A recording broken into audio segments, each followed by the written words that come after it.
Assalamualaikum warahmatullahi wabarakatuh. Di sini kami dari kelompok 4 yang beranggotakan saya sendiri, Nur Hafifah Ramadhani, NIM 175. Yang kedua, Nailul Muna, NIM 191.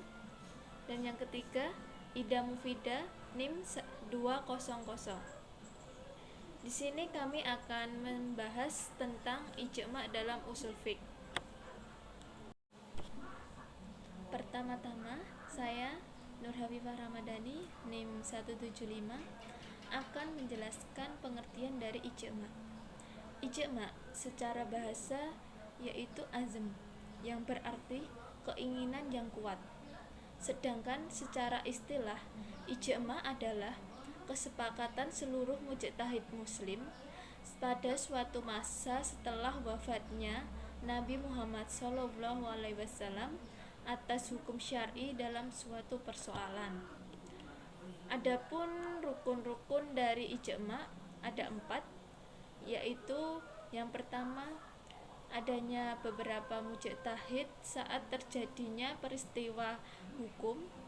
Yang kedua, seluruh mujtahid bersepakat atas hukum syar'i saat terjadinya peristiwa. Yang ketiga, masing-masing mujtahid menyatakan pendapat atas kesepakatan tersebut. Dan yang terakhir, kesepakatan terjadi dari seluruh mujtahid tanpa terkecuali. Selanjutnya akan dijelaskan oleh saudari Nailul Muna. Bismillahirrahmanirrahim. Assalamualaikum warahmatullahi wabarakatuh. Nama Nailul Muna, NIM 191. Di sini saya akan menjelaskan tentang syarat-syarat ijma'. Syarat-syarat ijma' adalah 1. Yang melakukan ijma' tersebut ialah orang-orang yang memenuhi persyaratan ijtihad. Yang kedua, kesepakatan itu muncul dari para mujtahid yang bersifat adil atau berpendirian kuat terhadap agamanya. Yang ketiga, para mujtahid yang terlibat adalah orang yang berusaha menghindarkan diri dari ucapan atau perbuatan bid'ah. Yang ketiga, kesepakatan para mujtahid selalu didasarkan pada landasan syar'i, sehingga mengikuti kesepakatan tersebut adalah mengikuti dalil syar'i. Selanjutnya, saya akan menjelaskan tentang kehujahan ijma'. Kehujahan ijma' adalah 1. Kewajiban mengikuti ulil amri, seperti ya ayyuhalladzina amanu atiullaha wa atiur rasula ulil amri. Yang kedua, hukum yang disepakati oleh seluruh mujtahid yang mempresentasikan kesepakatan seluruh umat, seperti la tajtami'u ummati 'ala khata' lam yakunillahi liyajma'u ummati 'ala. Bismillahirrahmanirrahim. Saya Ida Mufidah, NIM 200. Saya akan menerangkan macam-macam ijma'. Macam-macam ijma' ada 3. Yang pertama, ijma' fi'li atau perbuatan. Yang kedua, ijma' qauli atau ucapan. Dan yang ketiga, ijma' sukuti atau diam.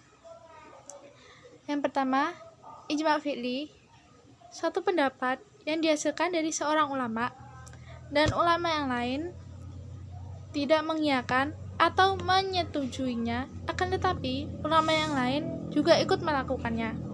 Dan yang kedua, ijma' qauli atau ucapan, suatu pendapat yang dihasilkan dari seorang ulama dan ulama yang lain juga ikut berpendapat dan juga ikut menyetujuinya dan melakukannya.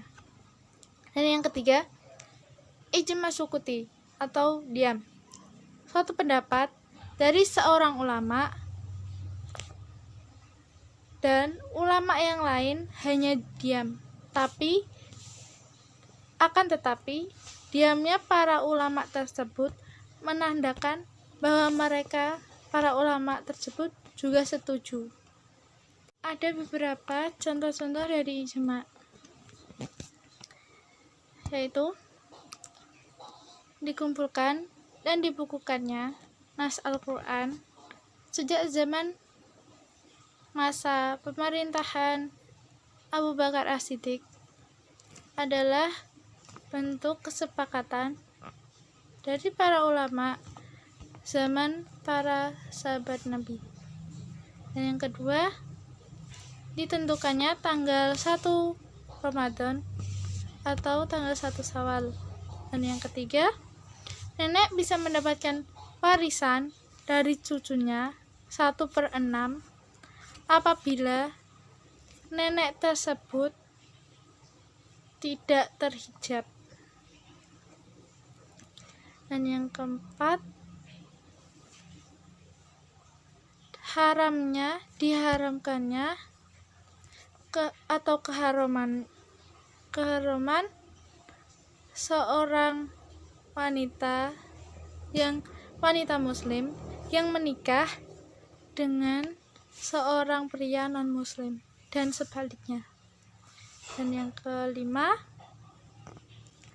keharaman atas gosok yang disepakati para mujtahid. Dan yang terakhir, memotong kuku pada hari Jumat, yaitu sunnah.